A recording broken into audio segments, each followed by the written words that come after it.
వేరే నెగిటివ్స్ ఉండవు, వేరే ఏమి ఆ మోసం చేసిన వాడు కూడా క్షమించేంత సాత్వికత వచ్చేసింది నాకు. అది చేశారా మోసం? జరిగినాయి, చాలా జరిగింది. ఏంటి రియల్ ఎస్టేట్లోనే సార్? రియల్ ఎస్టేట్లోనూ అయిన వాళ్ళు, బయట వాళ్ళు, ఎంప్లాయ్గా ఉన్నవాళ్ళు. అయితే నేను ఆడ బాగు కోసం దేవుడు ఒక ఇన్స్ట్రుమెంట్. ఇప్పుడు నా బాగు కోసం చిరంజీవి గారు ఎట్లా ఉన్నారో, ఎట్లా అయ్యిందో, ఆడు బాగు కోసం నేను ఉన్నానేమో. కానీ మీరు మోసం చేయలేదు కదా అక్కడ. అలా ఎలా చేయలే అంటే ఒక మనిషి వల్ల మనిషి హెల్ప్. చర్యలకు కూడా ఏదో ఒక పర్యవసానం ఉండాలి. అవును, వాళ్ళకి ఇచ్చే టైం వచ్చినప్పుడు ఇస్తాడు. అంతే, వాళ్ళ కర్మలు వాళ్ళు అనుభవిస్తారనేది మీ. అంతే. ఈడు బాగుకి నేను ఉపయోగపడ్డానేమో కానీ అని వదిలిపెట్టేసిన తత్వం వల్ల వాళ్ళు ఇప్పుడు నాతో ఫ్రెండ్లీగా ఉన్నారు, నేను ఫ్రెండ్లీగా ఉన్నాను.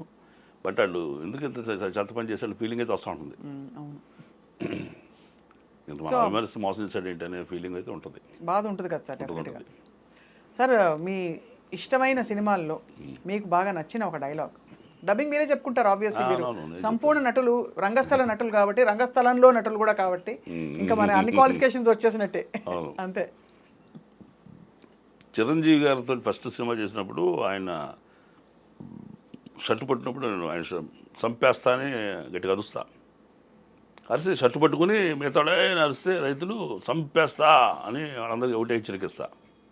ఆ చెల్లెలు దూరాంచి అనయ్య అని భయంగా అరుస్తుంది. ఆయన చూసి ఇక్కడేమో అందరినీ చాలా ర్యాష్గా చంపేస్తా అని కళ్ళు ఊరిమి చూసినవాడిని. ఆ చెల్లెలు చూడగానే ఒకసారిగా మైకి గమ్మేసినలాగా చిరంజీవి షర్టులు పెట్టి ఆయన కాళ్ళ సరి చేస్తూ మొహం పెట్టి, చెల్లెలా తోడబుట్టిందా లేక నీలాగే ఊరికి పుట్టిందా అన్నప్పుడు ఆయన నష్టపడ్డాడు. ఆ సీన్ చెప్పినప్పుడు చిరంజీవి గారు చాలా అప్రిషియేట్ చేశారండి. మహేష్ చాలా బాగా చెప్పావయ్యా అంటే, ఆ డైలాగ్ చెప్పే తీరులోనే పింపిని అడుగుతామే ఫిగరా అని ఆ రకంగా అడగటం వల్ల కథ కోపం అతనికి. అవును, అడిగే తీరులోనే మన యొక్క దురుద్దేశం కానీ, అతను రెచ్చగొట్టే విధానం కానీ, అవతల పాత్రని చెల్లెలా తోడ పుట్టిందా లేక నీలాగే ఊరికి పుట్టిందా అనగానే ఆయన నా షర్ట్ పట్టుని నాలుగుకి నరం లేకపోయినా మాటకి సంస్కారం ఉండాలిరా. సంస్కారం కరెక్ట్గా చెప్పారు సార్ అది. ఎందుకంటే అప్పుడు దాకా సింగిల్ టేక్ అండి అది. ఈ సీన్ దగ్గర వచ్చేసరికి చిరంజీవి గారిని తెర మీద చూసిన అభిమానం ఉంది కదా, వెరీ క్లోజ్. ఆయన కళ్ళు ఇంత కనిపించింది నాకు.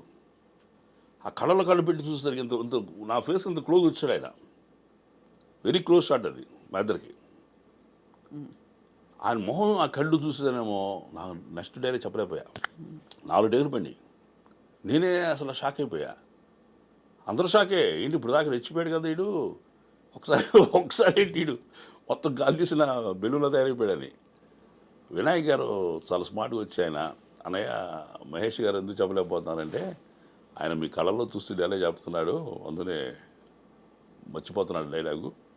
ఇందా నేను మీ యాక్టింగ్ చూస్తే కట్ చెప్పడం మర్చిపోయా అన్నాడు. మహేష్ నువ్వు నా కళ చూడు, మాకు ఇక్కడ చూడు కెమెరా, మాకు ఇట్లా ఉంది కెమెరా, చీటింగ్ చేయొచ్చు. నేను చిరంజీవి అనుకోండి, మీరు నా పాత్రలో ఉన్నారు, ఇక్కడ చూడు, నువ్వు ఇక్కడ చూసి చెప్పినా కెమెరా వస్తుంది. దీర్ఘం తీంట్లో ఉంది రసం. పరాకాష్టాపు ఇది. ఇప్పుడు చెల్లెలా అనేది ఎంక్వైరీ అండి. మీ చెల్లెలా అండి అనేది మామూలు పడుతుంది, మీ చెల్లెలా అంటాం పరిచయం అంటే. అదే ఒక పింపుని మన ప్రస్తుతం వైఫ్తో వచ్చినా, సిస్టర్తో వచ్చినా అమ్మాయి అనుకుంటాం, ఫిగరా అంటాం. ఆటోనే మాట్లాడా. అది బాగా నచ్చింది చిరంజీవి గారికి. మళ్ళీ క్లోజ్ షాట్ పెడతారు, అట్లా చెప్పు, గుర్తుపెట్టుకో, డబ్బింగ్లో అలా చెప్పాలి నువ్వు అన్నారు ఆయన. అట్లా చెప్పాను అనుకోండి. ఇప్పుడు ఈ షర్ట్ పట్టున్నారు చిరంజీవి గారు, అంత క్లోజ్ షాట్ చూశాను, నాకు మైండ్ పోయిందండి, నిజంగా పోయింది. అరే కాకి కాలరే పట్టుకుంటారా డైలాగ్ అయితే, పోలీసుడు చొక్కా పట్టుకుంటారా అని కొత్త మాటలు ఎక్కడి నుంచి వస్తున్నాయి. నేను షింక్ అయిపోతున్నా, ఏంటి ఇప్పుడు దాకా రెచ్చిపోతున్నాం కదా, ఏంటి ఇట్లా మాట్లాడుతుంది, ఏంటి ఎక్కడేను తప్పు అవుతుంది, ఎందుకు చిన్న డైలాగ్ చెప్పలేకపోతున్నా అంటే, వినాయక్ గారు వచ్చి అట్లా మహేష్ గారు పోలీసు కాదండి, కాకి కాలరే పట్టుకుంటావారా, కాకి కాలరే పట్టుకుంటావా అనేది అంటే నేను చెప్పేసా, కాకి కాలరే పట్టుకుంటావరా, నీలాంటి వాళ్ళని రెచ్చగొట్టడం, బుజ్జగించడం 2 తేలికరా, పదా అని మేడమే చేసి తోపుతో వస్తే ఆయన సర్లోకి వెళ్తాడు. అది గ్రేట్ ఎక్స్పీరియన్స్. అట్లా షర్ట్ పట్టుకున్నప్పుడు నేను చాలా సున్నితంగా పట్టుకున్నట్టుగా, ఏంటి పూలో పట్టుకుంటావు, తిప్పు మహేష్ తిప్పు ఇది తిప్పా ఇది తిప్పుపోయా నా కెమెరా నా బ్యాక్ ఉంది షర్టు టైట్ అవడం కావాలి అని ఎంత అది ఎంత నాలెడ్జ్ చూడండి నాకు ఫస్ట్ టైం ఆయనతో అలాంటి పెద్దవాళ్ళతో సీనియర్స్తో చేయటం వల్ల వచ్చిన నాలెడ్జ్ మనకు కూడా అంటే షర్ట్ కెమెరా అనుకున్నప్పుడు నిలబడకుండా ఆయన అక్కడికి బాడీ పెంచాడు ఇది షర్టు టైట్ అనేట్టుగా మ్యాక్సిమం ట్రై చేశారు ట్రై చేసి ఇంకా లూజ్ షర్ట్ ఉంటే బాగోదు కదా అందుకని షర్టు తిప్పు అని తిప్పించారు అనమాట అప్పుడు తెలుస్తుంది అప్పుడు తెలుస్తుంది వెనక అక్కడికి ఆయన ట్రై చేస్తే ట్రై చేస్తాడు చూడండి షార్ట్ చూస్తే తెలుస్తుంది మీకు ఇప్పుడు అర్జెంటుగా ఈ సినిమా చూసారు చూడాలి అంటే ఆ రోజు తెలిసింది నాకు కెమెరా మన బ్యాక్ ఉన్నా మన యాక్టింగ్ మనం చేయాల్సిందే అని అది నేర్చుకున్నా ఫస్ట్ డే చిరంజీవి గారితో వర్క్ చేయటం అవి ప్రొఫైల్ ఉంటే మన కళ్ళలో చూసినట్టుగానే ఆయన నుదురు ఈ భాగంలో చూసి డైరెక్ట్ చెప్పిన కెమెరాకి